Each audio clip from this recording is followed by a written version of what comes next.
Yes, get ready for the legal dictation containing 480 words at the speed of 80 words per minute. Let's start. 3 seconds. Start.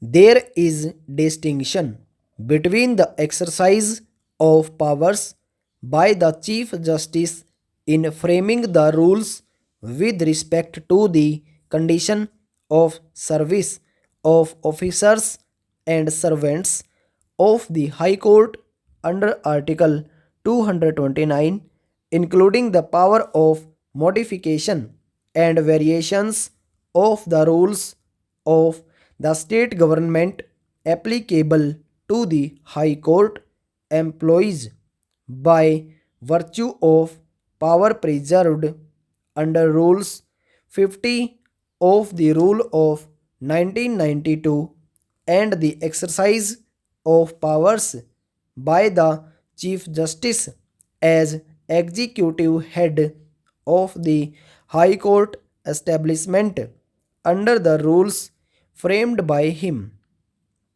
The Chief Justice has to follow the rules framed by him punctually and faithfully as others are to follow.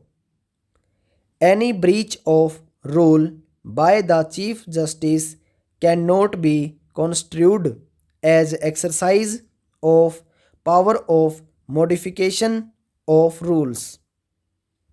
Reverting to the direction dated 2/9/1997, in my view, the Honorable, the then acting Chief Justice, was in error in considering that the 12 persons against whom there were adverse remarks could be excluded from the zone of consideration. What is the effect of adverse remarks in the ACR was a matter for the selection committee to consider. A person cannot be excluded from the zone of consideration for the reason that there is adverse entry. Similarly, it was wrong to consider that 6 persons against whom departmental inquiry was pending could be excluded from the zone of consideration. If the departmental inquiry is pending against a person in the eligibility list, the selection committee is required to follow a known procedure of sealed cover. Thus, the very premises on which the zone of consideration has been extended is contrary to law. It is stated up to 1979 promotions were given on the basis of seniority cum merit. The merit was considered on the basis of confidential reports and other service record. However, thereafter, a method of judging the capacity of the senior assistants due for promotion to hold the supervisory post of section officer from their performance on the tables on which they were working was not found adequate, and therefore it became necessary to evolve some method in addition to the consideration of the confidential reports and other service record, whereby the suitability or otherwise of the candidate can be assessed properly in the interest of office efficiency. It is also submitted that the system of taking written and oral test to assess suitability or otherwise on a comparative evaluation of the eligible candidates thus came into existence after 1979. In November 1979, the Honorable, the then Chief Justice, directed to take interview of the assistants concerned and prepare select list in the order of merit. They were also tested by asking them to prepare some submissions. Thereafter, in the year 1981, written test and oral interview were taken on 31/7/1982. In para 14, it is stated that the selection committee also considered the adverse reports recorded in the ACR against the candidates. This fact does not find confirmation from the proceedings of oral test. Stop. Now get ready for general matter dictation containing 480 words at the same speed. Let's start. 3 seconds. Start.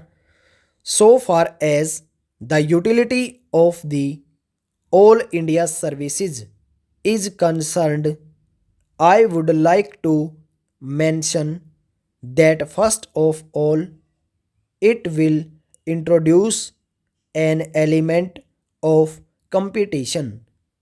There will be a wider field of selection.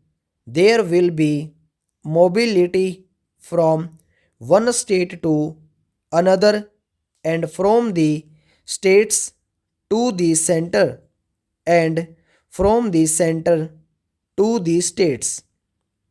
These people will thus have a greater opportunity of gaining very rich experience, which will be of great use not only to them but to the people with whom they have to work.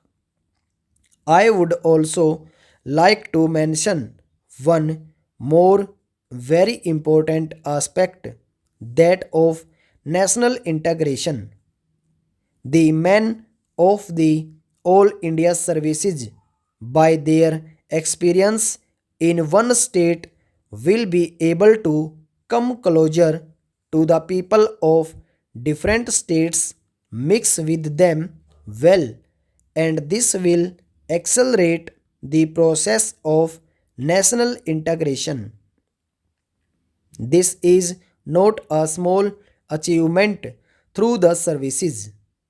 If the services do not have this national approach, then it is bound to have an adverse effect on the people as a whole, because the services are in a way an element of the society and they are able to build up public opinion.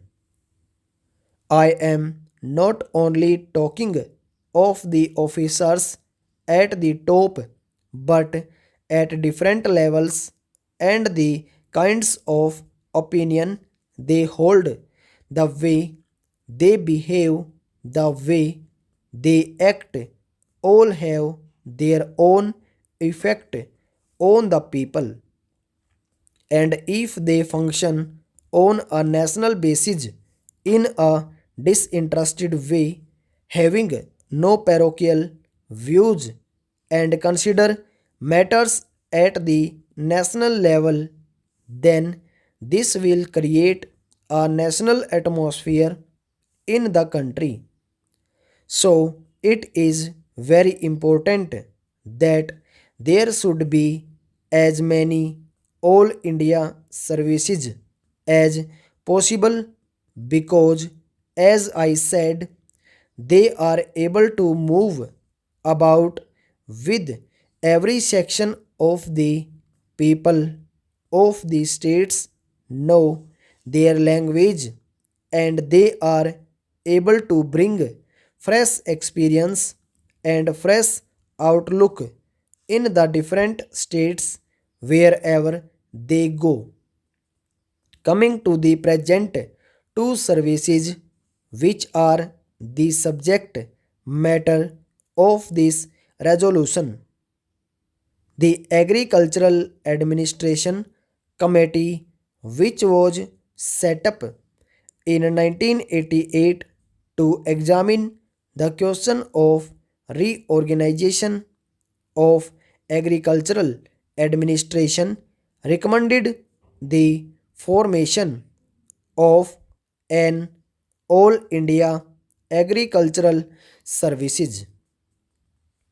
Accordingly, a scheme was drawn up by the Ministry of Food and Agriculture and circulated to the state governments on August 9.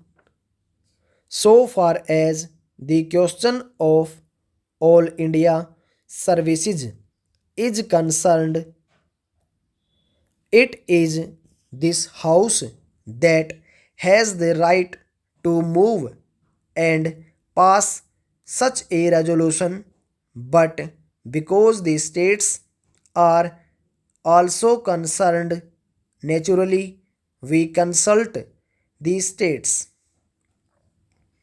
We take them into confidence, we discuss with them, and it is only after all the states have agreed that this question was finally decided, and it was thought proper that these two All India services should be formed.